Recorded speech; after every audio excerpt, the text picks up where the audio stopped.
യേശുവിൻ്റെ പീഡാനുഭവരംഗങ്ങൾ. An Catherine എമറിച്ചിൻ്റെ ദർശനങ്ങൾ. അധ്യായം 36. മുൾമുടി. ഈശോയെ ചമ്മട്ടിയടിക്കുന്ന സമയത്ത് ആ ജനക്കൂട്ടത്തോട് പല പ്രാവശ്യം പീലാത്തോസ് ദീർഘമായി സംസാരിച്ചു.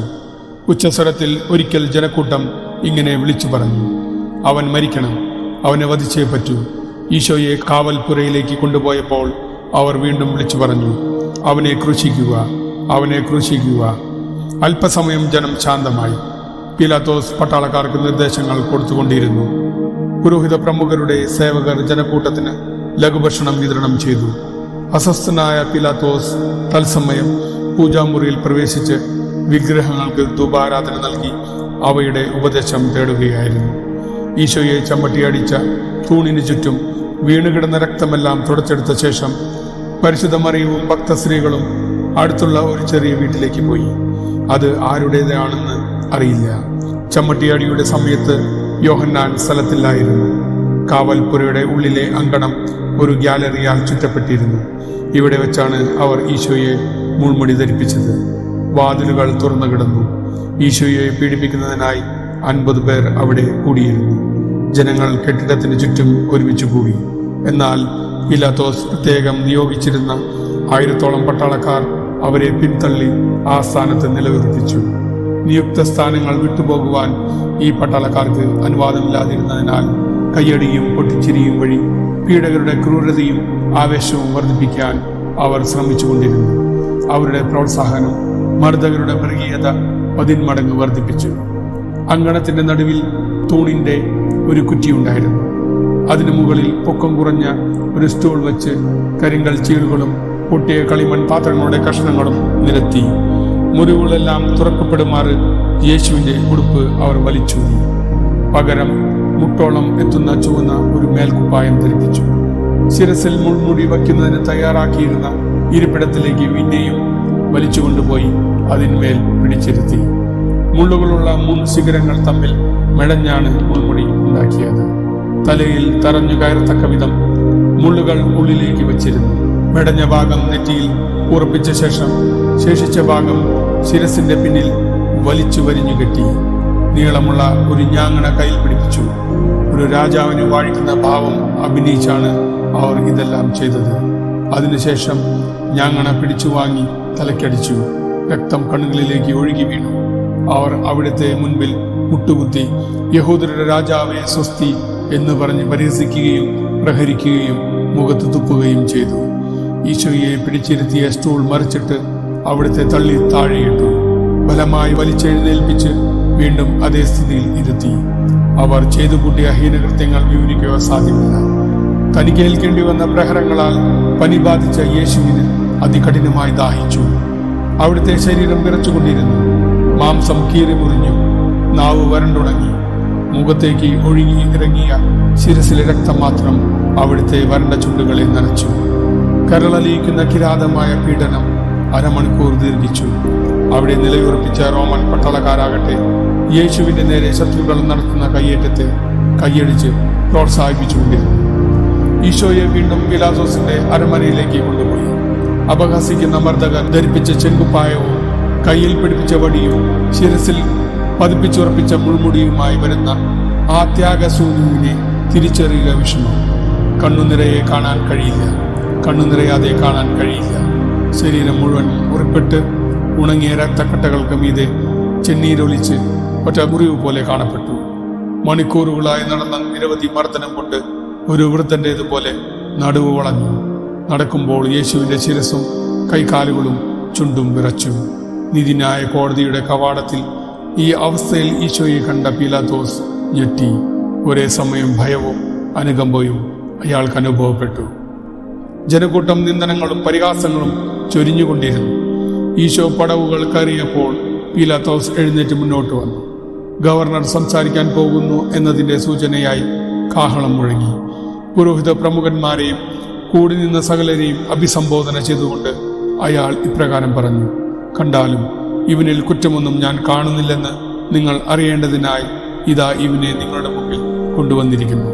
തികച്ചും അപമാനിതനായ നിലയിൽ അവിടെ കൂടിയ ജനങ്ങൾ അവനെ കണ്ട് രസിക്കുന്നതിനായി വില്ലാളികൾ ഈശോയെ പീലാത്തോസിന് മുമ്പിലേക്ക് കൊണ്ടുവന്നു. മനസ്സിളക്കുന്നതും ഹൃദയഭേദവുമായ ഈ കാഴ്ച കണ്ട ജനം ഞെടുങ്ങി. എവിടെയും നിശബ്ദത. ക്ഷീണിതനായ ഈശോ മുൾമുടി ധരിച്ച ശിരസ് ഉയർത്തി ആവേശഭരിതരായി നിൽക്കുന്ന ജനക്കൂട്ടത്തിന് നേരെ നോക്കി. പീലാത്തോസ് ഈശോയെ ചൂണ്ടിക്കാണിച്ചുകൊണ്ട് ജനക്കൂട്ടത്തോട് പറഞ്ഞു, ഇതാ മനുഷ്യൻ. പുരോഹിത പ്രമുഖന്മാരും അവരുടെ അനുയായികളും വിരോധത്തോടും വെറുപ്പോടും വിളിച്ചു പറഞ്ഞു, അവനെ ക്രൂശിക്കുക, അവനെ ക്രൂശിക്കുക.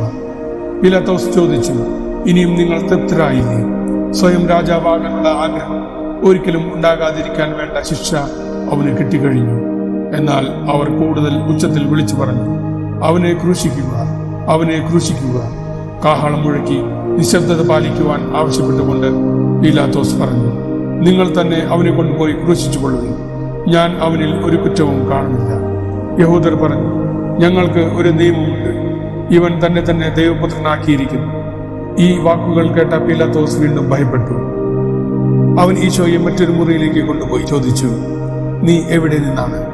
എന്നാൽ ഈശോ മറുപടി പറഞ്ഞില്ല. പീലാത്തോസ് തുടർന്നു, നീ എന്നോട് സംസാരിക്കുകയില്ലേ? നിന്നെ സ്വതന്ത്രനാക്കാനും ക്രൂശിക്കാനും എനിക്ക് അധികാരമുണ്ടെന്ന് അറിഞ്ഞുകൂടെ? ഈശോ പ്രതിവചിച്ചു, ഉന്നതത്തിൽ നിന്ന് നൽകപ്പെട്ടില്ലായിരുന്നെങ്കിൽ എൻ്റെ മേൽ അധികാരമൊന്നും നിനക്കുണ്ടാകുമായിരുന്നില്ല. അതിനാൽ എന്നെ നിനക്ക് ഏൽപ്പിച്ചു തന്നവന്റെ പാപം കൂടുതൽ ഗൗരവമുള്ളതാണ്. പീലാത്തോസിന്റെ ദുർബല സ്വഭാവം ഭക്തി ക്ലോഡിയ പ്രോക്ലസിനെ ഉത്കണ്ഠാകുലയാക്കി. തന്നോട് ചെയ്ത വാഗ്ദാനം ഓർമ്മിക്കണമെന്ന് പറഞ്ഞ് അവൾ വീണ്ടും ദൂതനെ അയച്ചു.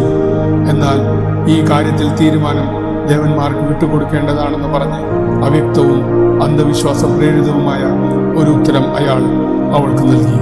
ക്ലോഡിയ ഈശോയെ രക്ഷിക്കാൻ ശ്രമിക്കുന്നു എന്നറിഞ്ഞ പുരോഹിത പ്രമുഖന്മാരും ഫരിസയരും ചേർന്ന് ഇപ്രകാരം ഒരു പ്രചരണം ജനങ്ങളുടെ ഇടയിൽ നടത്തി.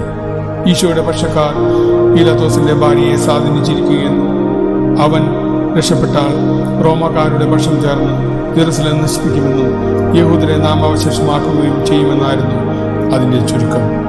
എന്തു നടപടിയെടുക്കണം തീർച്ചയായും തീരുമാനവും ഇല്ലാത്ത അവസ്ഥയിലായിരുന്നു പീലാത്തോസ്.